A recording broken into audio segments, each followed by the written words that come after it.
They rented the cabin to get away from it all. It was perfect, by the lake, surrounded by woods. But locals warned them never to go upstairs. They thought it was a joke. The first night was peaceful. They grilled, told ghost stories, fell asleep to the sound of crickets. But at 3 a.m., Jake heard creaking overhead. Footsteps. But the realtor insisted there was nothing up there. The next night, they heard whispering from upstairs. They shone flashlights through the ceiling crack and saw movement shadows slithering behind the door. They banged on it. It fell open on its own. Inside, the air was freezing. Dark shapes flickered in the corners. Of them hissed, "Get out." They ran, slamming the door. But from that night on, the upstairs door opened by itself every sundown, and each night the voice got closer, screaming their names. They left on the 5th night. But when they looked back one last time, they saw something watching from the upstairs window. It smiled and waved. It was the hottest July in years. The counselors joked the heat made the kids crazy, but no one laughed when they found the first body.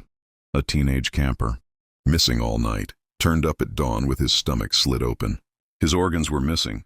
The camp director ordered everyone to stay calm. Police blamed it on a bear, but that night they heard screaming in the girls' cabin. When they arrived, blood was everywhere. Handprints streaked across the walls. A girl lay in pieces, her head tossed in the sink. Panic spread. Counselors locked the kids in the mess hall for safety, but then they heard someone knocking on the door. When they opened it, it was one of their own counselors, laughing, covered in blood, holding an axe. They realized, too, late he wasn't alone. 3 counselors had snapped. By dawn, the entire camp was a charnel house.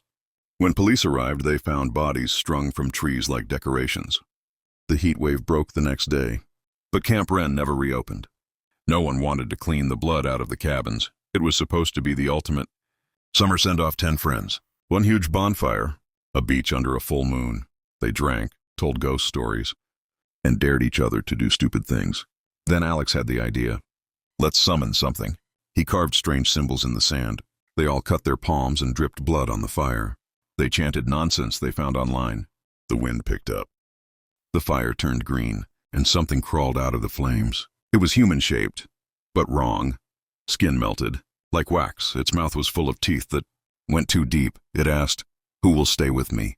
They screamed and ran, but one girl tripped. It grabbed her by the hair and pulled her into the fire. She didn't burn. She split open like a stuffed animal. The thing climbed into her body and smiled. The others ran for the cars, but the girl was waiting by the road, waving them down. When they stopped, she laughed and lunged. By dawn, all that remained were the symbols in the sand and 10 sets of bloody footprints.